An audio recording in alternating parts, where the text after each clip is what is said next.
Aliona's heart had barely begun to believe in happiness when it was torn apart. Just 2 weeks before her wedding, the man she had trusted with her future, the one she believed would be her family, her home, left her. No explanation, no warning, just a few words that shattered everything. In the sterile light of early spring, Alona stood in a hospital room, gently adjusting an IV for an elderly woman. The patient's frail face softened at the sight of the kind young nurse. "You're glowing, Alionashka, like an angel," the woman whispered with a tired smile. "Getting ready for your wedding, aren't you?" Aliona blushed, brushing a loose chestnut strand back under her cap. A modest ring sparkled faintly on her finger. 2 weeks left. Maria Stepanovna, she smiled. "The dress is ready. The restaurant's booked. Kirill says it'll be the most beautiful wedding in the city." The old woman nodded knowingly. "A businessman's son, raised right. And you, child, you've earned happiness. Golden hands, kind heart." Aliona tucked the woman in gently. "Try to sleep a little. I'll check in soon." In the corridor, she took a deep breath and pulled out her phone. 3 new messages from Kirill. "Meet at Riviera at 6. Need to talk about the wedding." Her heart fluttered. This was her dream. A life with a man she loved. A real family, something she'd longed for after 6 years in an orphanage and a tough road through adoption, education, and finally, a career. Riviera Cafe was one of the most expensive places in their town. Kirill was already there, sitting alone at a corner table, stirring a cup of untouched coffee. Something in his stiff posture, the way his eyes didn't meet hers, made her stomach twist. An invisible thread of dread tugged at her chest. "Hi," she said softly, sitting down opposite him. "You wanted to talk about the wedding." He finally looked at her, but the warmth in his eyes was gone. He was a stranger now, cold, composed. "We need to talk," he said flatly. His voice sounded rehearsed, like a business pitch. "I can't marry you." The words hit like a blow. Aliona couldn't breathe. What are you saying?" she stammered, her world spinning. "I'm sorry, but it's better this way. For both of us." His tone was emotionless, distant. "You're amazing, but we're too different. I've found new opportunities." Opportunities? She barely managed to speak. "What kind of opportunities?" He took a sip of coffee, as if debating how much to say. Then calmly, "Veronica, Stanislav Petrovich's daughter, my father's business partner. We grew close while working on a joint project." Each word lashed like a whip. Aliona stared at him, this man she'd lived with for nearly 2 years, who she trusted more than anyone. She no longer recognized him. "When were you going to tell me?" "I'm telling you now," he shrugged, like it was a favor. "I already canceled the wedding. Called the restaurant. They won't return the deposit. But that's not a problem." Her vision blurred. It wasn't just heartbreak, it was betrayal, humiliation. "And what about...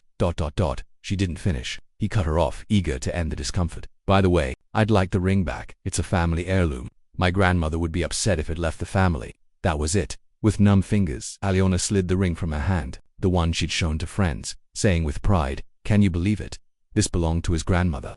The tiny diamond caught the light one last time before she set it down on the table. "Well then," she said quietly. "Thank you for your honesty." She stood up, a strange numbness spreading through her, like fate had just flipped a coin and it landed wrong for her. Without turning back, she walked away, holding on to the last threads of her dignity until the corner of the building swallowed her from view. Only then, in a narrow alleyway, did she allow herself to lean against the cold brick wall and break down, hugging her own shoulders as sobs tore from her chest. The apartment welcomed her with an unfamiliar emptiness. Just 2 weeks ago, Alina had moved most of her things into the place she and Kirill rented together, a temporary home before buying one of their own. Now, at the doorstep, stood bags hastily packed, not by Kirill of course, but likely by his mother. Everything was sorted, folded, categorized: clothes, books, cosmetics, all that was left of a dream that had never come true. Alina sank to the floor beside the bags, numb. Where could she go? She had already given up her rented room to another girl. Her paycheck was a week away and she had no money for a new deposit. Last ruble had gone toward wedding preparations. The sudden ring of her phone shattered the silence. Her foster mother. She always knew when something was wrong. "Alanushka, where have you been?"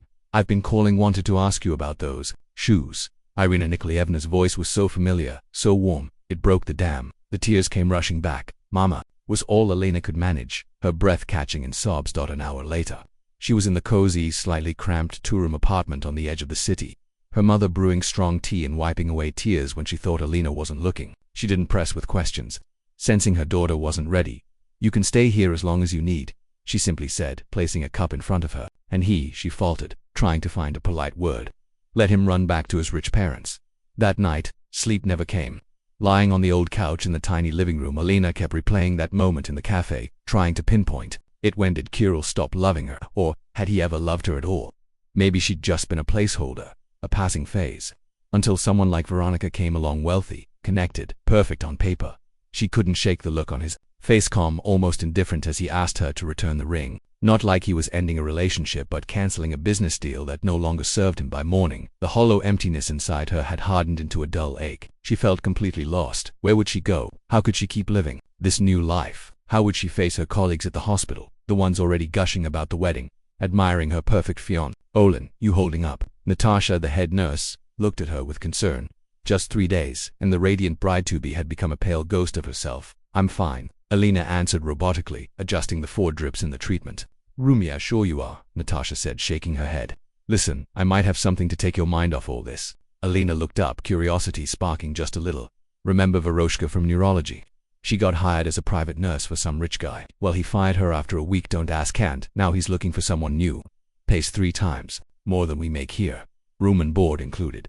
Basically, it's a dream setup. I'm not a caregiver, Alina said, shaking her head. Oh, come on, Natasha scoffed. You're a nurse with 5 years under your belt. You can handle one grumpy rich guy in a mansion. Think about it, it's money, housing, and far away from this town. Something stirred inside her. To leave, to start over, to escape the pitying glances, to never again run into Kirill at the corner store or imagine his new life with his polished bride. Do you really think they'd take me? She asked quietly. I know they will, Natasha replied, without missing a beat. Natasha gave a small nod. Here, take this, she said, handing over a piece of paper with a phone number. It's the housekeeper. Call her today. The mansion loomed over the neighboring buildings, as if it had emerged from another world. Glass, metal, and stone merged into a sleek, modern architectural masterpiece. Alina hesitated before walking along the granite-paved path that led to the massive front door. The interview with the housekeeper, Safia Pavlovna, was surprisingly brief and unnervingly formal. A stern woman in her 60s with perfectly styled silver hair, she asked a few sharp professional questions, examined Alina's medical degree and employment record with a clinical precision, and then nodded curtly. You're suitable. Her voice was firm. The conditions are as follows. Live-in position, round-the-clock presence, 2 days off per month. Meals and housing included. Salary 100,000 rubles. Bonuses if Mr. Maxim Andreevich is satisfied. Do you agree? The amount made Alina flinch. That was 3 times her hospital pay. Yes, she replied, barely able to believe her own luck. Then, I expect you tomorrow by noon, with your things. Safia Pavlovna handed her a folder. Here are the contract and instructions. Read them carefully. Your patient is not an easy man. Now, standing once again before the towering mansion, Alina could feel anxiety blooming in her chest. This was a new beginning, a blank slate, a chance to bury the betrayal and start again. The door opened as if on cue. Safia Pavlovna, dressed in a tailored grey suit, gave a silent nod and gestured her inside. Are you sure about this? She asked, her gaze sharp and assessing. Maxim Andreevich is demanding. The last 5 nurses didn't last a month. Doubt flickered through Alina, quick and sharp, but there was no turning back now. I can handle it, she said firmly. The housekeeper raised a brow, subtle, skeptical, as if she'd heard that line too many times before, but led her onward without another word. They passed through a spacious, minimalist hallway and ascended to the 2nd floor in a silent elevator. At the end of the corridor, they stopped in front of a heavy dark oak door. Maxim Andreevich, Sofia Pavlovna knocked gently. Your new nurse has arrived. Silence. Then a voice, low, irritated. Come in already. The room was large, filled with light streaming through panoramic windows that overlooked a perfectly manicured garden. Sitting by the window in a wheelchair was a man. When he turned to face them, Alina had to stop herself from gasping. She had expected someone older, fragile. Instead, she saw a man in his early 30s, with sharp, angular features, short dark hair, and piercing grey eyes. Handsome, despite the pale skin and the expression of weary resentment etched into his face. I hope you last longer than the others, he said coolly, his eyes scanning her like a puzzle he didn't care to solve, though I doubt it. In that moment, Alina realized this job would be far more difficult than she imagined, but for the first time in weeks, she felt something stir beneath the layers of pain and hopelessness. Perhaps it was defiance, perhaps destiny. Something had brought her here, and it wasn't just coincidence. Inside, Maxim Severov's mansion was every bit as commanding as its exterior. As she followed Sofia Pavlovna through the wide corridors, Alina found herself slowing, drawn in by the atmosphere. The interior was cold, elegant, every line deliberate, every shadow in place. Shades of grey and blue dominated the palette, broken only by sharp black accents and flashes of chrome. There were no photographs, no warmth, no hint of personal life, just design, pure, emotionless design. This is your room, Safia Pavlovna said, opening the door to a modest yet impeccably furnished space with its own private bathroom. Settle in. I'll expect you in the study in half an hour for a detailed briefing. Alina nodded, and once alone, she slowly sat on the edge of the bed. The mattress sank softly beneath her, luxurious, probably worth more than all her old furniture combined. She ran her hand over the thick teal coverlet and exhaled deeply, A week ago, she was picking out bed linens for a life she thought she was building with someone she trusted. Now, don't think about it. She ordered herself to stand abruptly. What was behind her no longer mattered. Her new chapter was about to begin. Exactly 30 minutes later, she knocked on the housekeeper's office door. Sofia Pavlovna sat behind a meticulously organized desk, a thick stack of papers laid out before her. "Take a seat," she said, nodding to the chair opposite. "We'll start with the medical matters." The next hour unfolded like a detailed briefing. Alyona listened carefully as she was told about Maxim's spinal injury caused by a car crash 2 years ago. The medications, procedures, therapeutic, exercises, dosages, and daily routines were all laid out in precise detail. "Do the doctors think recovery is possible?" Alyona asked cautiously. Sofia Pavlovna pressed her lips into a thin line. "At first, they were optimistic, but progress came to a halt about a year ago, I believe. It's not just physical." She stopped abruptly, as if she'd said too much. "In any case, your responsibility is to follow the specialist's instructions exactly." "Was it a bad accident?" Alyona asked, needing to understand the gravity of the situation. The housekeeper sighed. Maxim Andreevich was returning, alone from a ski resort, somewhere in the mountains. He lost control and went off the road. It's a miracle he survived it all. Alyona's brow furrowed. "Do you know who Maxim Severov is?" She shook her head. Before the accident, he was a rising star in the tech industry. He created an online education platform that was later bought by a major corporation for millions. Then came a string of successful apps, a brilliant young man with a future people only dream about. And then ... the crash. Sofia Pavlovna stood, signaling the conversation was over. "What matters now is this Maxim Andreevich despises. Pity he won't tolerate over-familiarity or personal questions. Stay professional, and you'll be fine." Alyona nodded.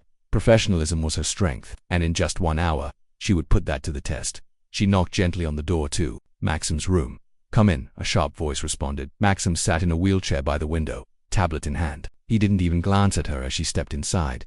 "Good afternoon, Maxim Andreevich," she said, steady and calm. "It's time for your medication and physical therapy." Finally he looked up. His eyes were sharp. "And you are?" "Alyona Sergeyeva, of course. Another nurse of mercy." The sarcasm in his voice was impossible to miss. He set the tablet aside. "Go ahead with your medical ritual, but spare me the baby voice and false compassion." The others were experts at that. Alyona silently placed the medication on the table, counting each pill carefully in her mind. Accuracy was critical. "I have no intention of coddling you," she said evenly, handing him a glass of water. "This is my job and I plan to do it well." Something flickered in his gaze, maybe surprise, but it vanished quickly behind his usual cold mask. "They all say that on day one," he said with a wry twist of his lips. "Then comes, oh Maxim Andreevich, don't lose hope. With God's help you'll walk again." He mimicked a syrupy voice, exaggerated and mocking. Alyona couldn't help a faint smile. "Don't worry, I don't believe in divine interventions, just proper medication and targeted rehabilitation." Maxim stared at her a moment longer, really looked at her, as though he hadn't expected her to say that. "Is that so? And what makes a young woman like you so cynical?" She began setting up the therapy equipment, not meeting his eyes. "Let's focus on your exercises instead," she said, deflecting. The last thing she needed was to talk about Kirill and everything that had broken with him. "I don't need your pity." His voice was low, almost a growl. "Good," she replied, "because I'm not offering any. Just do your job and don't try to be my friend." Maxim suddenly snapped. The words hit harder than expected, not because Ali had any intention of being his friend, but because they echoed thoughts she herself had been wrestling with over the past few days. "Believe me, Maxim Andreevich, the last thing I'm looking for right now is a new friendship," she replied, her voice laced with bitterness she couldn't quite hide. He looked at her, a flicker of interest crossing his face, but said nothing. The next hour passed in a heavy, uneasy silence. Alyona helped him through a series of muscle exercises, simple movements designed to keep his body from deteriorating. She was quietly stunned by the strength still present in his arms. Clearly, he hadn't neglected upper body workouts. When the session ended, Maxim looked tired but, as usual, refused to show it. "That's all for today," Alyona said, gathering up her equipment. "Dinner will be ready in an hour. I'm not hungry." "Sofia Pavlovna insisted you follow your diet schedule," Alyona said evenly. "Sofia Pavlovna takes too much upon herself," he shot back with a sharpness in his tone, but didn't argue further. She was just about to leave the room when his voice stopped her. "Alyona Sergeyeva," she turned, "if you last here more than a week, that'll be a record." His voice carried a challenge. Alyona allowed herself a faint smile. "I like breaking records, Maxim Andreevich." And with that, she stepped out, not waiting for his response. Later that night, just as Alyona was about to fall asleep, a knock came at her door. It was Sofia Pavlovna holding a folder thick with papers. "Apologies for the late hour," she said, taking a seat. "But there are a few things we need to discuss." "How did the first session go?" she asked. "It went fine," Alyona replied. Maxim Andreevich isn't the easiest person to work with, but we managed. Safia gave a faint smile. He wasn't always like this. Before the accident, Maxim was different, open, driven, full of plans for the future. He was going to get married. You know, the confession caught Alyona off guard. What happened? Lilia, his fiancée, stayed for a while. But once it became clear that recovery wouldn't be quick, she found someone healthier. A chill swept over Alyona. The story hit too close to home. Different details, same betrayal. I won't bring it up, she said quietly. That would be wise. The housekeeper nodded and handed her the folder. Here's a schedule and contact list for all specialists working with Maxim Andreevich. Alyona took it, but Safia didn't leave right away. You know, she said slowly, as if weighing each word, I'm glad it's you. There's something right about you. Maybe you'll last longer than the others. And with that cryptic remark, she wished Alyona a good night and left. A few hours later, a strange sound pulled Alyona from sleep. The clock read 2:37 a.m. At first, she thought she imagined it. Then it came again, a dull thud, like something had fallen. Her heart pounded. The nurse in her acted before her mind caught up.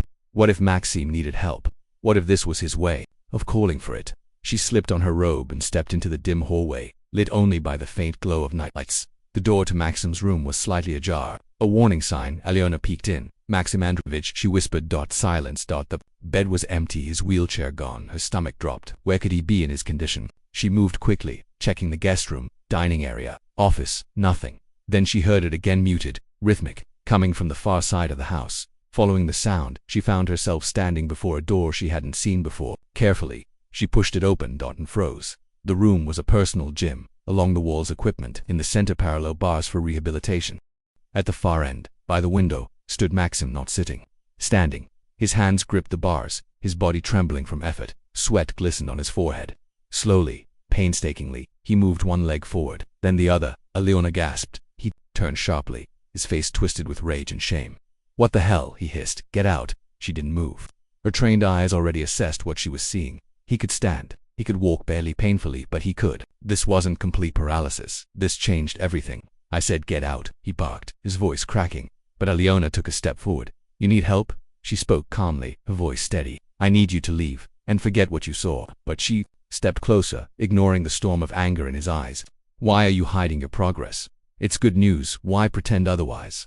Maxim glared at her like a wounded predator cornered, his knuckles white as he gripped the sides of the wheelchair. You don't understand, he whispered, voice raw. No one can know. But why? She asked gently. Wouldn't this bring hope? Hope, he suddenly barked, his voice cracking with tension. Don't you get it? The moment they see improvement, they'll expect a full recovery. And if that doesn't happen, if I fail, I'll see it again. That look, disappointment, pity. I can't bear it again.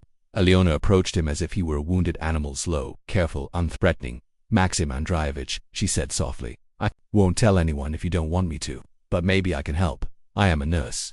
He stared at her in silence, as if weighing her soul, searching for something behind her words. The doctors gave me a chance, he finally admitted, voice low. But no one knows how complete the recovery might be.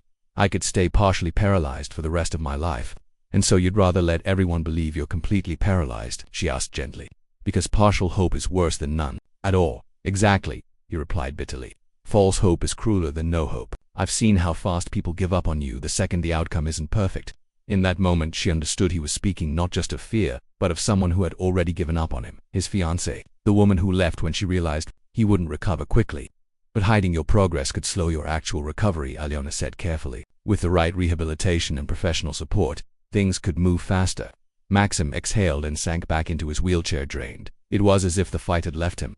You think I haven't tried the best doctors, the best therapists? They all say the same thing, maybe. Possibly. No guarantees. And I can't live on maybe anymore. This was a side of him she had never seen before. No arrogance, no coldness, just a man crushed by fate and betrayal. I'll keep your secret, she said quietly.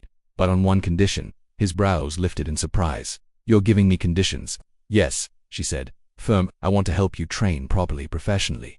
But that means no more walls between us. We have to work together. You have to trust me. He looked at her, long and searching, like a man unsure whether to open a long locked door. Why do you want to help me? He asked finally. This is just a job to you. Why take the risk? Why? Cover for me. She paused, choosing her words with care. She wasn't ready to share her own pain, not yet. Because I know what it feels like when your future collapses in front of you, she said quietly. And because, as a professional, I know what the right support can do. And you need that now. Something in his gaze shifted, the coldness thawed. Slightly he gave a small nod, accepting her offer and her silence. "Tomorrow, same time," he said. "If you're serious about helping." Aliona nodded and walked to the door. At the threshold she turned back. "You know, Maxim Andreevich, we all hide our wounds, but sometimes that only keeps them from healing."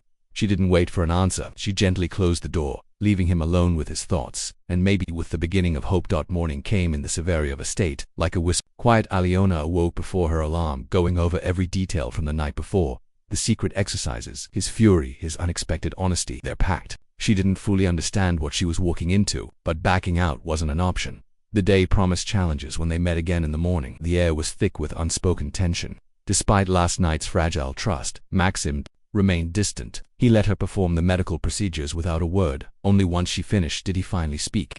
"You still intend to help me?" he asked, barely above a whisper. "If you haven't changed your mind." He nodded silent agreement, sealing their private accord. "There will be guests today," he added, almost as an afterthought. "My business partner, Igor. Watch your words." "I remember our deal," she said, and for a fleeting second, his eyes met hers, not with defiance, but with something more cautious. A fragile beginning, a quiet test of trust. "Your secret is safe with me," Alina replied calmly. Something flickered in his gaze, perhaps a flicker of gratitude, or maybe just more doubt. Without a word, Maxim turned to the window, signaling that the conversation was over. As Alina left the room, her thoughts swirled around the strange parallel between them. Both had been betrayed by those closest to them. Both wore their pain like armor, his made of silence and distance, hers of constant motion and escape. He isolated himself in the sterile solitude of his opulent mansion. She buried herself in work, far from the city that held too many ghosts. She understood him more than he likely realized, the same fear of opening up, the same mistrust, the same aching disappointment. But unlike him, she didn't have the luxury of shutting the world out. She had to keep moving forward. Alina was finishing her medication inventory in the small room that served as both her bedroom and workspace when the low rumble of an engine caught her attention. Looking out the window, she saw a sleek silver Mercedes pull up to the house right on time. Maxim's guest, it seemed, was a man who valued punctuality. "Max, you look awful," a cheerful voice called out from the living room just as Alina walked in with a tray of tea. The visitor was a lively man in his early 40s, with a stylish haircut and sharp, observant eyes. Unlike the pale and withdrawn Maxim, this man radiated energy and confidence. "Thanks for the compliment, Igor," Maxim replied dryly. "Meet my new caregiver, Alina Sergeyeva." Igor turned to Alina, scanning her from head to toe with a look that made her uneasy. "Pleasure to meet you, Alina," he smiled, his teeth perfect and practiced. "Igor Valentinovich Drozdov. I hope you'll last longer here than the others." "I'll do my best," she answered evenly, placing cups on the table. "You're doing excellent work," Maxim said unexpectedly. "Alina is a trained nurse, not just a caregiver." It was the first time he'd acknowledged her skills so openly, and Alina glanced at him, surprised. His face remained unreadable. "How's the Neuro ID project?" Maxim asked, shifting back to business. "On schedule," Igor replied, taking the armchair opposite him. "Investors are interested, but we need to reorganize the company structure." "I brought the documents I mentioned." Alina quietly finished setting the tea and was about to leave when Maxim unexpectedly stopped her. "Stay please, I'll need medication soon." Igor shot him an irritated look but went on. "Anyway, these need to be signed in the next few days. Just a formality, but legal says they want your signature. Leave them, I'll look them over," Maxim said, taking the folder and skimming the first page. "Listen, Max," Igor leaned forward, lowering his voice. "I get that you're not in the best place right now, but business can't wait forever. If we don't move now, we could lose the whole project to competitors." "I said I'll look," Maxim answered coolly, "and my state of mind doesn't affect my intelligence." A heavy pause filled the room. Alina, trying to disappear, quietly stepped closer to the window. "Of course," Igor said, raising his hands in surrender. "Just know, everything I'm doing is for your benefit. We built this together, remember?"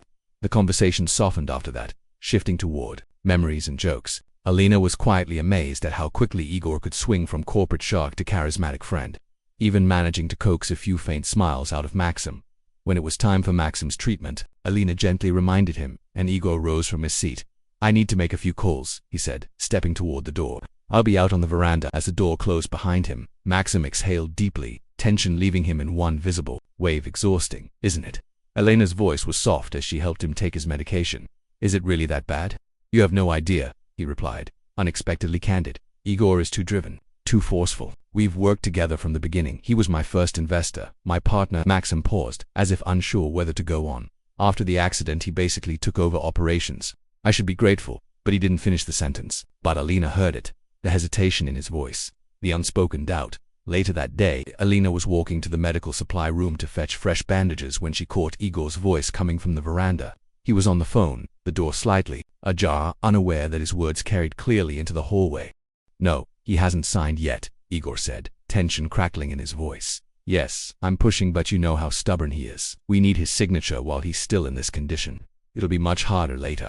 Alina slowed to a stop, torn. Her instincts told her to turn around, walk away. But something in his tone, cold calculating, held her in place. "Veronica says her father is ready to invest heavily if control shifts to our side," Igor continued. "Yes, that Veronica. You've got good taste, Kirill. Unlike that genius in the wheelchair." The blood drained from Elena's face. "Kirill, Veronica. That couldn't be a coincidence." She pressed herself against the wall, heart hammering. Her ex-fiancé connected to Maxim's business partner. "The documents are ready. Everything's clean on paper. As soon as he signs, the controlling stake is ours," Igor said, his voice now brimming with poorly concealed triumph. "We'll go over the final details tomorrow at the office." He ended the call. Alina stepped back silently, barely breathing, her mind spinning. What had she just stumbled into? If Igor truly was exploiting Maxim's condition, and if Kirill and Veronica were part of it, what should she do? Would Maxim believe her, or would she sound like just another meddling outsider? Her conscience wrestled with the weight of what she'd heard, but something deep inside, stronger than fear or doubt, was screaming, "This is wrong." In just a few days at the Severov estate, she had seen through Maxim's icy facade. Beneath the sharp words and distant demeanor was a man scarred by betrayal, just like her. That evening, after Igor had finally left and they were alone in the physical therapy room, Alina gathered her courage. "Maxim Andreevich," she began carefully, helping him with his exercises. "I overheard something today. I'm not sure I should even be telling you this. If you've started, finish it," he said, locking eyes with her. "It's about Igor," she said. Quietly, "I overheard a phone call. He was talking about documents you're supposed to sign. He sounded urgent, like he needed you to sign before you recover." Maxim tensed, but gave a slight nod, inviting her to go on. Elena took a deep breath and told him everything she'd heard word for word. The controlling stake, the mention of Veronica, and of Kirill. "Do those names mean anything to you?" she asked. Maxim frowned, lost in thought. "Veronica, she's the daughter of Stanislav Ryzov, one of the largest investors in the IT sector. But Kirill, I don't know him." Elena's throat tightened. "Kirill Verin, my ex-fiancé." Maxim's eyes widened. "Your ex?" "Yes," she said. 2 weeks ago, he ended our engagement. For Veronica, the daughter of that powerful businessman, don't you think? That's too much of a coincidence." Silence. Heavy and long. "You must have misunderstood something," Maxim finally said, but his voice had lost its firmness. Elena's heart sank. "Igor's been running part of my business since the accident. He has no reason to." "I know what I heard," she whispered. Alina spoke firmly, though a lump of emotion rose in her throat. "I heard him mention the controlling stake, and with Maxim in this condition. Do you really think that was just a casual business chat?"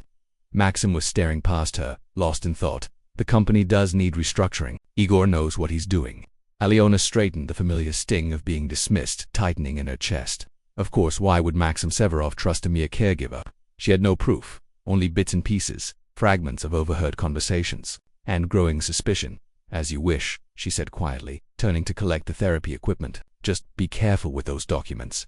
The rest of the evening was thick with silence. Maxim seemed lost in his own world, and Alyona regretted saying anything at all. Maybe she should have just done her job, nothing more. No questions, no concern. Later that night, just as she was preparing to sleep, a knock broke the stillness. She opened the door and there he was, Maxim in his wheelchair, a folder of documents resting on his lap. "May I come in?" he asked. Alyona stepped aside silently, letting him roll into the room.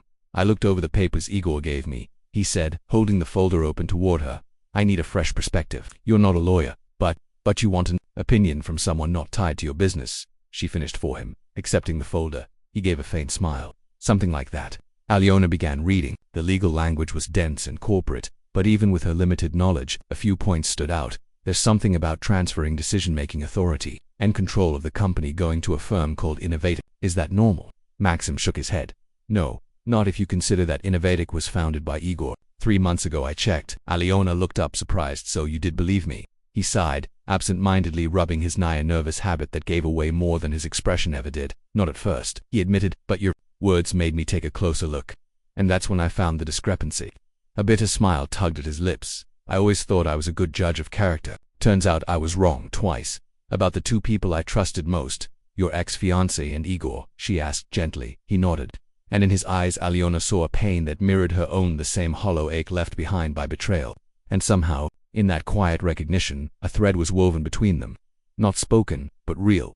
Seems we both have terrible luck with the people we let into our lives, Maxim murmured, almost echoing her own unspoken thoughts. Aliona smiled just a little and, to her surprise, Maxim smiled back. A real smile. His first. What will you do? She asked. What I should have done long ago. He said, voice steady. Take back control. No more hiding. But to do that, I have to step out of the shadows. He looked at her, his gaze unwavering, and, admit that I've made progress. That I'm not as helpless as I pretended to be.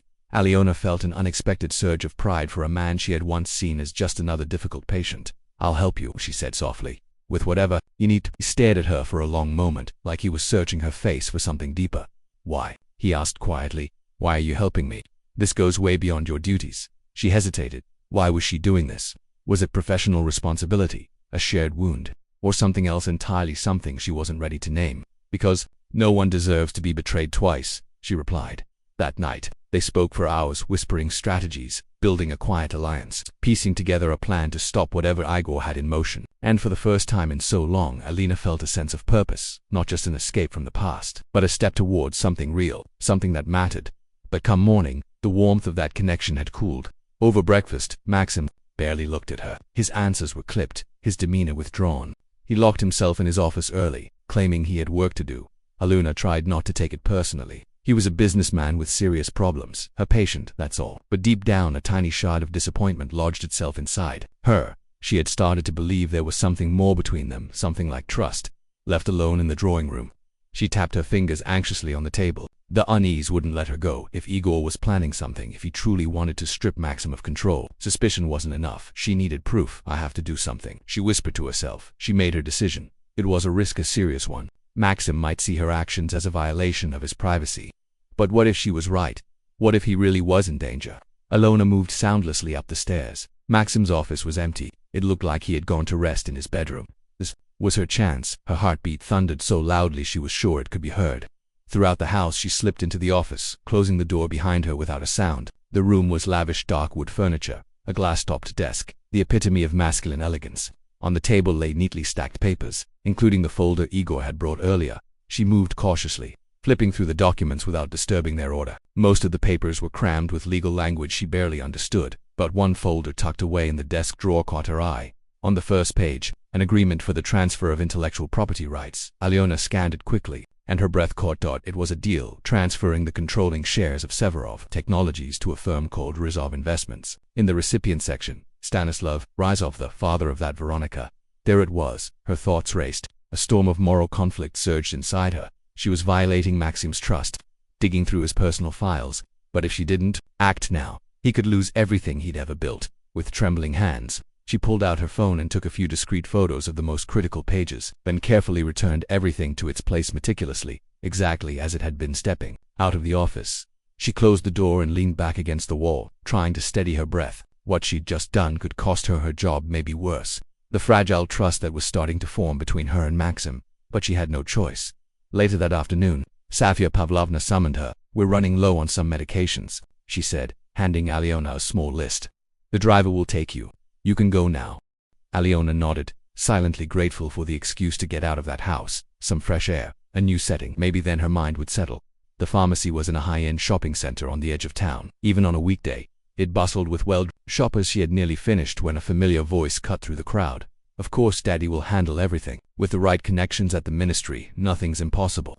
Aliona froze. She turned slowly. There, in the cafe across from the pharmacy, sat a poised blonde woman, flawlessly styled, glittering with expensive jewelry. Next to her was a man whose face Aliona would recognize anywhere. Karel. He hadn't changed.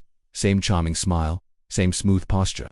Only now his suit looked even more expensive, and his new wristwatch definitely didn't match the budget of a struggling entrepreneur with no connections. Aliona stood still, the world narrowing into a tunnel. Her first instinct, turn and walk away. Her second, confront him, unleash everything that had been festering inside her. She took a deep breath and chose a third option. She walked toward their table. Hello, Kirill, she said, her voice calm more than she expected. He looked up and nearly choked on his coffee. His face went pale, then tightened into the awkward, pinched expression of someone confronted by a ghost they never expected to see again. Aliona, he coughed. What a surprise. The blonde clearly Veronica-eyed Aliona up and down, her expression dripping with polished condescension. Aren't you going to introduce us? She said with a smirk, with a sweet, almost honeyed voice. She turned to Kirill and asked, So, who is this? Ah, of course. Veronica, this is Aliona, an old friend. Aliona, this is Veronica Rajova. He paused, his eyes darting. To the woman beside him, my fiancé. The word hung in the air like a thunderclap. Alona felt the blood rush to her cheeks. Fiancé. It had been less than a month since their breakup, and now, a new fiancé. Pleasure to meet you, she said, amazed at how steady her voice sounded, how calm her body remained under the storm inside her. How long have you been working for her father's company? Kirill's eyes widened, clearly startled. How do you? Aliona just shrugged, as if making casual small talk. And what is it you do now? Veronica gave a smile so polished it could cut glass. Kirill is now my father's right hand. Strategic projects, a very promising direction, especially now that we're just about to close the deal with that computer genius. Her voice dropped to a theatrical whisper. You know, that paralyzed millionaire they've been writing about in the press. Kirill shot her a warning glance, but she brushed it off with a laugh. Oh, come on. It's not exactly classified. We're simply helping the poor man manage his assets more efficiently. He can't really do anything with them in his condition anyway. Aliona felt a chill pierce through her core. The sheer audacity in Veronica's tone was like poison. She spoke of Maxim as if he were nothing more than a broken tool, a means to wealth. Interesting, Aliona said slowly, steadying her voice. And does he know about your noble intentions? You always were too naive, Aliona. Kirill cut in with a patronizing smile. It's just business, nothing personal. Nothing personal. She had heard those exact words before from him. The excuse he'd given when he told her why he couldn't marry her. I didn't expect to see you here, he added, clearly eager to change the subject. You moved to this part of town. I work nearby, Aliona replied vaguely, careful not to reveal anything about her connection to Maxim. Double quotes. Really? Veronica drawled. Doing what, if it's not a secret? I'm a nurse. That's my profession, Aliona answered calmly, her eyes fixed on Kirill's. I help people who need it. Some can be helped, others are beyond saving. Kirill looked away. He knew those words were aimed at him. Well, I won't keep you any longer, Aliona said with cool politeness, nodding slightly. Best of luck with your projects. She turned and walked away, but inside her, a storm was brewing. The pieces had finally clicked into place. Stanislav, Ryzov, Veronica, Kirill, Igor, they were all part of the same conspiracy. Their target, Maxim's company. And now, at last, she had proof. By the time Aliona returned to the estate, it was already past noon. She went straight for Maxim's office, but Sofia Pavlovna intercepted her in the corridor. He asked not to be disturbed, she said gently. He's working on documents. I'm sorry, Aliona said firmly, but this can't wait. Without another word, she stepped to the door and knocked. Maxim sat at his desk, papers spread before him. He looked up, irritation flickering across his features. Is it urgent? He asked coldly. Yes, she said, stepping in and shutting the door behind her. I need to talk to you about the documents Igor brought, and the people behind them. He raised an eyebrow slightly, his face unreadable. Go on. Aliona took a breath, then plunged ahead. I found evidence, she said, pulling out her phone and showing him photos of the documents. I'm sorry for going through your things without permission, but I had to be sure. Maxim stared at the screen. Slowly, his expression shifted from confusion to realization to something much darker. These are documents for transferring rights to Ryzov's company, he said quietly. Igor never mentioned this. There's more, Aliona added, steadying herself. I ran into Kirill and Veronica at the mall. They were talking openly about the deal with the paralyzed millionaire, meaning you. They spoke as if everything was already signed and sealed. Maxim turned sharply to the window, his shoulders tense and rigid. Do they know you work for me? He asked without turning around. No, I didn't tell them, Alina replied, but that doesn't change anything. They're planning to use your condition to gain control of the company. He fell silent. So long, in fact, that Alina began to worry. Finally, he slowly turned his wheelchair to face her. His eyes were as cold as the winter sea. Igor's been pushing me to sign those documents for weeks, he said quietly. He talked about restructuring, about protecting assets, about temporary measures. I kept postponing it. Something didn't feel right, but I never imagined he'd go this far. There's more, Alina said. Her voice trembled slightly. Veronica mentioned that her father has ties to the ministry. I don't know exactly what that means, but ... Maxim's tone suddenly hardened. Stanislav Ryzov is close friends with the Minister of Digital Development. That ministry oversees the tenders my company is competing for. He lowered his head, and in that small gesture there was so much exhaustion, so much disappointment, that Alina had to resist the urge to reach out and rest a hand on his shoulder. So Igor betrayed me, Maxim continued, for a lucrative deal with Ryzov and Lilia, my ex-fiancée. She works for them now too. When she left me, she joined Ryzov's PR department. It all fits together, an ugly mosaic of greed and betrayal. What are you going to do? Elena asked quietly. Maxim looked up, and in his eyes, she saw something new, something fierce. Determination, rage. What I should have done a long time ago, he said, straightening in his chair. Fight. The sound of a car pulling up outside cut through the tension. Alina glanced out the window. It's Igor. Maxim nodded, as if he'd been expecting this. He said he'd drop by for the signed papers. What should I do? Alina asked, her voice tight. Stay here, Maxim said suddenly. I want you to hear everything. Igor walked into the office with his usual confident smile, which flickered the moment he noticed Alina. Oh, you have company, he said, shooting her a quick glance. Maybe we should talk in private. Alina stays, Maxim said firmly. We have no secrets. Something in his tone made Igor pause. Slowly, he sat down across from Maxim. Did you sign the documents? Igor asked, skipping the pleasantries. No, Maxim said calmly. And I won't. Igor's brow furrowed.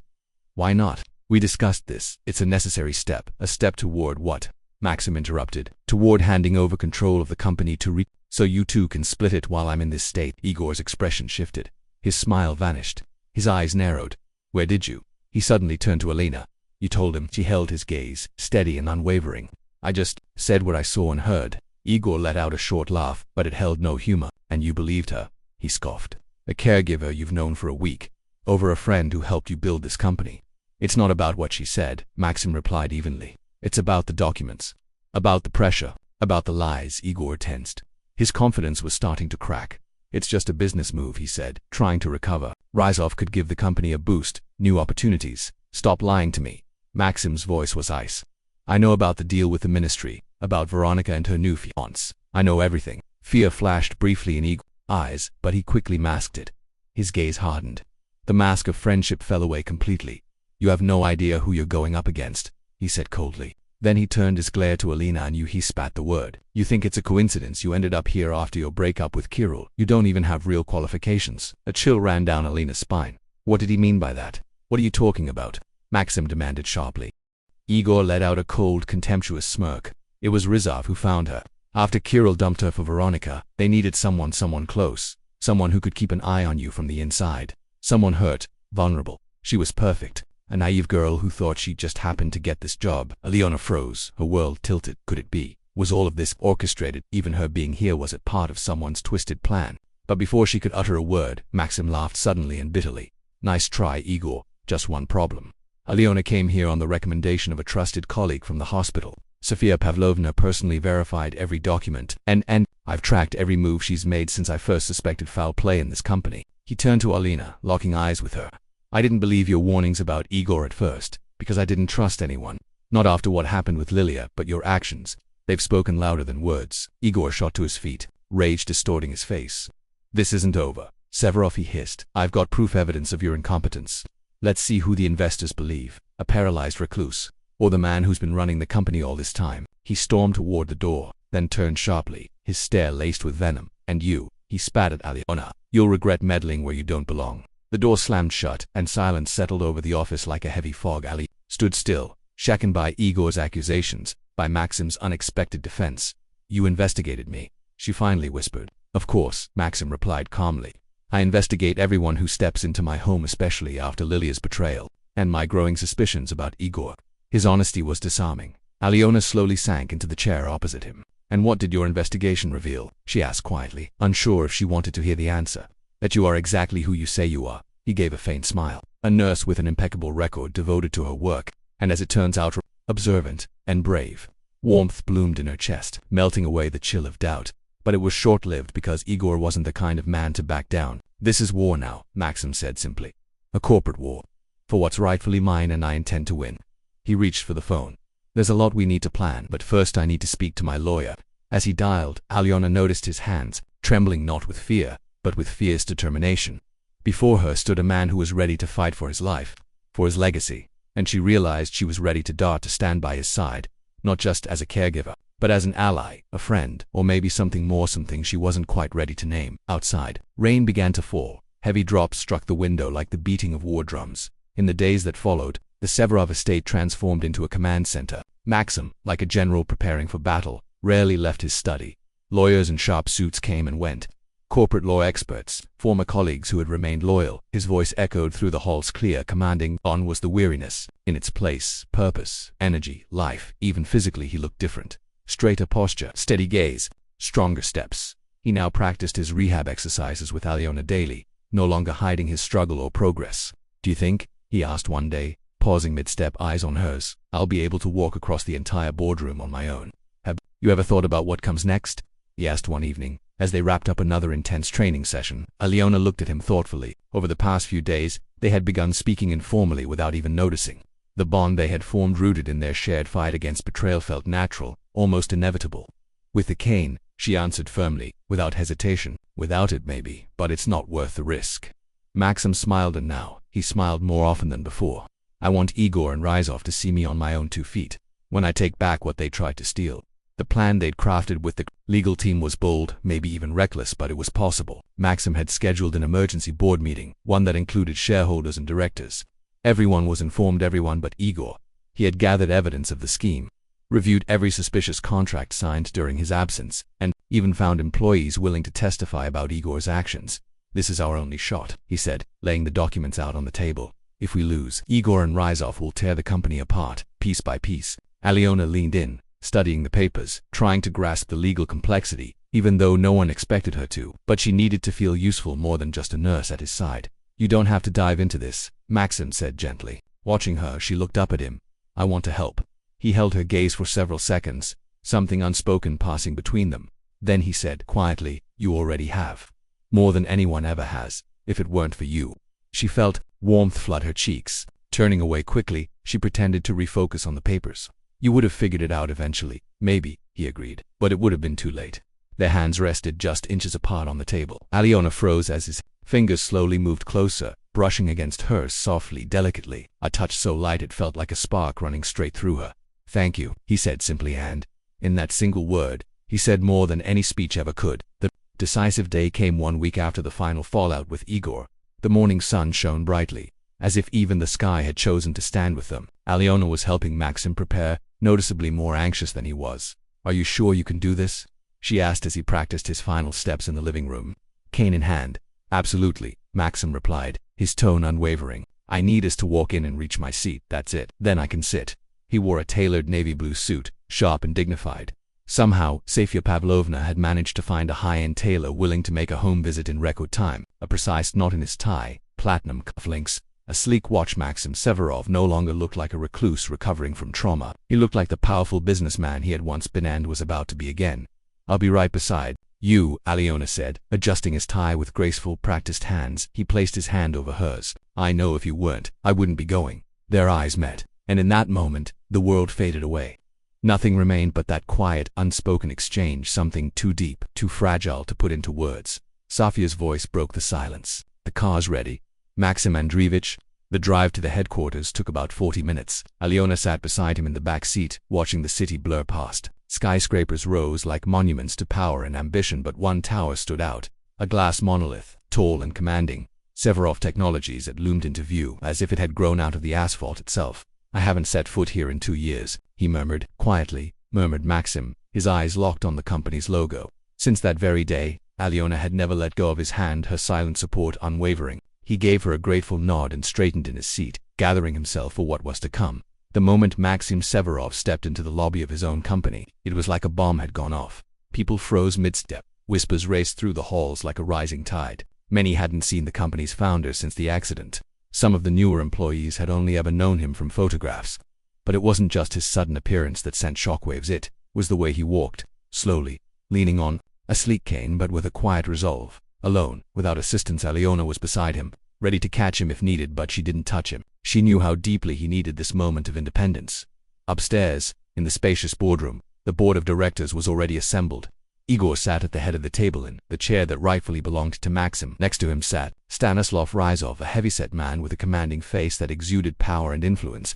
A bit farther down sat Veronica, and beside her, a pale-faced Kirill. When the doors opened and Maxim appeared, leaning on his cane, silence fell. Like a curtain, Igor's face twisted into a mess of emotion, shock, fear, rage. Veronica whispered something to her father, who only scowled deeper.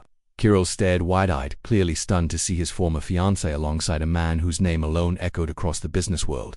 Good afternoon, gentlemen, Maxim said calmly, stopping at the far end of the table. Forgive the dramatic entrance, but I believe the situation warranted it. Igor was the first to find his voice.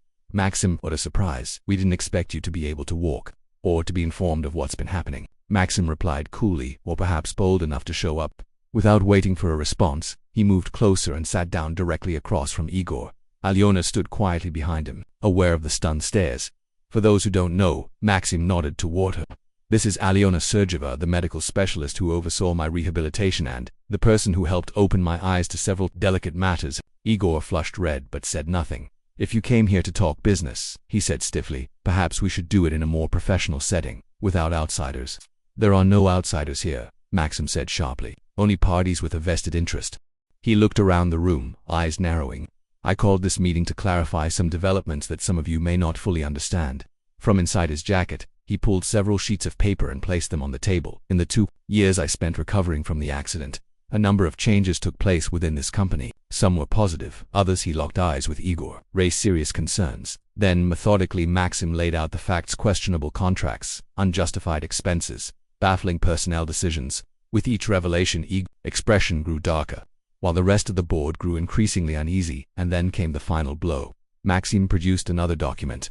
This, he said, is a draft agreement outlining the transfer of the company's controlling interest into the hands of Mr. Rutisov. He looked directly at Stanislav. As I understand it, this would have given you exclusive access to government contracts through your connections in the ministry. A wave of outrage swept through the room. Ryzov turned crimson but managed to maintain a mask of composure. That's a serious accusation, Mr. Severov. With serious evidence, Mr. Ryzov, Maxim countered, his voice like steel. Evidence that is now safely in the hands of my legal team, the tax authorities, and the Antitrust Commission. Igor shot up from his seat, hands planted on the table. This is absurd. You can't prove any of it. I already have, Maxim replied, unfazed. The only question is how public this scandal will become. He turned to the rest of the board. You have a choice. Gentlemen, stand with the rightful founder of this company and preserve your positions, or side with those who tried to stage this betrayal and share in the consequences. Silence gripped the room. Ryzov and Igor exchanged dark, heavy glances. Then one of the oldest board members, an elderly man unfamiliar to Alyona, stood up slowly. I believe I speak for the majority when I say this. We are glad to have you back, Maxim Androvich. One by one, the board members began to nod in agreement, their faces serious, resolute. The decision had been made. Igor could only watch helplessly as his support dissolved before his very eyes. You'll all regret this, he hissed through clenched teeth, sweeping up his papers with a trembling hand. Especially you, Severov. You think you can run this company again in your condition. They'll throw you out the moment it's convenient, Maxim answered with a calm, measured smile. My condition improves every day, he said, his voice steady, unlike your reputation. Even in defeat, Igor Ryzov rose with a kind of cold dignity. We're not finished, Severov, he said, signaling to his daughter and to Kirill. Next time, it will be on more equal terms. They turned to leave. Veronica made a point of ignoring Alyona altogether, her expression icy and proud. But Kirill, he glanced back. His gaze lingered just a second too long, filled with a mixture of confusion, regret, and something that might have been longing. Alyona hardly noticed. Her eyes were locked on Maxim, who stood at the head of the table, giving precise instructions to the remaining directors, every word radiating renewed authority. 2 hours later, the final documents were signed. Igor was officially removed from all management duties. A new leadership structure was put in place. It was over. As they stepped into the elevator, Maxim leaned back against the wall, exhausted. The iron control in his posture melted away for the first time, revealing the weight he'd carried. You were brilliant, Alyona whispered, steadying him with a gentle touch on his arm. We were brilliant, he corrected softly. None of this would have worked without you. Outside, the car was already waiting. As they pulled away, the tension began to lift, slowly replaced by a quiet, deeply satisfying sense of triumph. That evening in Maxim's estate felt almost surreal. A quiet celebration unfolded. Even Sofia Pavlovna, usually reserved and composed, lifted a glass of champagne to mark the victory, something Alyona had never seen before. Maxim looked tired but peaceful, as though a mountain had finally slid off his shoulders. They sat together by the fireplace in the grand room, watching the flames dance and flicker, lost in thought, the silence between them warm and comforting. What are you thinking about? Maxim asked eventually, turning to her through the firelight, smiled. How strange life is. If someone had told me just a month ago that I'd be here, in this house, part of some corporate war, I would have said they were insane, he finished for her with a knowing smirk. Exactly, she shook her head. When Kira left me, I thought it was the end. Everything I dreamed of just vanished. But now, she paused, her voice softening. Now I sit was the best thing that could have happened. If that hadn't happened, I'd never be here. I'd never have met you. She stopped abruptly, realizing she'd revealed more than she intended. Maxim studied her, his gaze quiet and intent, as though searching for something in her expression. You didn't just help me take back my company, he said gently. That helped me believe again in people. In the idea that not everyone is willing to sell their soul for a deal. Alyona felt a lump rising in her throat. And you helped me forget the pain of betrayal, she whispered. You showed me that it's possible to start again, even when it feels like everything is lost. He reached out, brushing her cheek, with a touch so soft it was barely there. I never asked you, he said, his voice suddenly hesitant so, unlike the resolute Maxim Severov she'd come to know. What will you do now? Will you go back to the hospital? The question caught her off guard. She hadn't thought that far ahead, so much had happened so quickly. I'm not sure, she admitted. I guess I'll need to find another job, now that you're back in control and on the road to recovery. My role here, I want you to stay, he interrupted gently. Then, seeing the surprise in her eyes, he added, not as a nurse, of course, but maybe as a partner, in every sense of the word.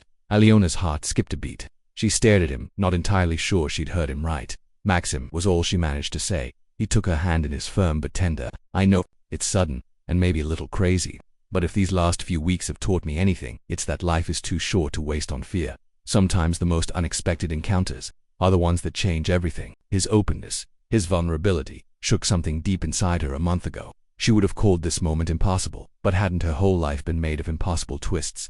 From the orphanage to being adopted by Irina Nikolaevna, from medical school to being engaged to Kirill, from Heartbreak to this sitting by a fire with a man who, against all odds, had become so important to her. I'll stay, she said quietly. She whispered softly, her fingers closing around his hand, not just as a gesture of comfort, but as a true partner in every sense of the word. And when their lips met in that first, uncertain yet sincere kiss, Alina understood. Sometimes the end of one story marks the beginning of another one far more important. 6 months had passed. Spring sunlight bathed the terrace of the estate, dancing off crystal glasses and polished silverware. Maxim, now relying on his cane far less than before, stood poised to welcome a small circle of close friends. The occasion was a private celebration, not just the successful relaunch of his company, but a more personal announcement. Alina stood beside him, radiant in a simple yet elegant pale blue dress. The past months had changed her. There was confidence in her eyes, the quiet grace of someone who had finally found their place in the world. She was no longer a caregiver. Maxim had offered her the leadership of a charitable foundation under the company's wing, focused on supporting orphans and families in need. The work suited her perfectly, both in skill and spirit. Don't be nervous, she whispered, noticing Maxim discreetly checking the inside pocket of his jacket once again. I can't not be, he admitted with a smile. This means more to me than any contract ever has. Among the guests, Alina spotted a familiar figure. Kirill. He looked far less polished and self-assured than he once did. After the scandal involving Ryzov, his career had plummeted, and Veronica, true to form, had quickly moved on to someone with better prospects. In a twist of fate, Maxim, recognizing Kirill's knowledge of Ryzov's inner workings, had offered him a modest role in one of the company's new projects. Not out of pity, but out of strategy. Kirill noticed Elena standing beside Maxim. He gave her a hesitant nod from across the room. She returned it with calm neutrality, no anger, no joy. That chapter of her life was closed. All it left behind was the quiet realization that sometimes a loss is really a gain. May I have your attention? Maxim's voice rang clear, and the guests gradually turned to face him. He stood tall, leaning on his cane more for presence than necessity. I invited you all here today to celebrate 2 important milestones, he began. The first, Severo in technology's rebirth. This would not have been possible without your support and faith. From the bottom of my heart, thank you. The room responded with warm applause and lifted glasses. But there is a second reason, Maxim continued, and his voice now carried an emotion rarely seen in him, nervous anticipation, a personal one, and far more important to me. He turned to Alina. To her astonishment, he slowly lowered himself to one knee. Gasps of joy and surprise rippled through the guests. From his inner pocket, he drew a small velvet box. Alina Sergeyeva, Maxim said quietly, his voice steady. You came into my life when I was at my lowest. You saw the man behind the money, behind the wheelchair. You risked everything to help me. He opened the box, revealing a delicate diamond ring, glittering in the golden light. Will you marry me? Alina stared at him, overwhelmed by the flood of happiness surging through her. Just months ago, she had stood alone, heartbroken, certain she would never feel joy again. And now, yes, she answered simply. Maxim slid the ring onto her finger to the sound of cheers and applause. As he rose and embraced her, Alina's eyes caught Kirill's across the room, frozen in disbelief. For a fleeting second, their eyes met, and in that moment, she felt something strange. Gratitude, because it was his betrayal that had broken hand, led her, unknowingly, to something far more real. Later, as the sun dipped low on the horizon, and they stood alone on the terrace, Maxim asked gently, what are you thinking about? Alina smiled, turning to him. How strange life can be. That betrayal can sometimes lead to something true. That we have to lose what we think matters to find what actually does. Maxim's hand closed gently around hers, the ring glinting. Softly in the twilight, some stories begin at the end so they can lead to a real beginning, from betrayal to trust, from loneliness to love, from broken hopes, to something unshakable, and as Alina looked into the eyes of the man who had seen her as she truly was, flaws, scars, and now she knew their story was only just beginning. Dear listeners, how did this story make you feel? If you enjoyed the journey, let us know by liking the video and subscribing to our channel. Share your thoughts in the comments, it means the world to us and keeps our stories alive. Take care of yourselves and your loved ones and never stop believing in second chances.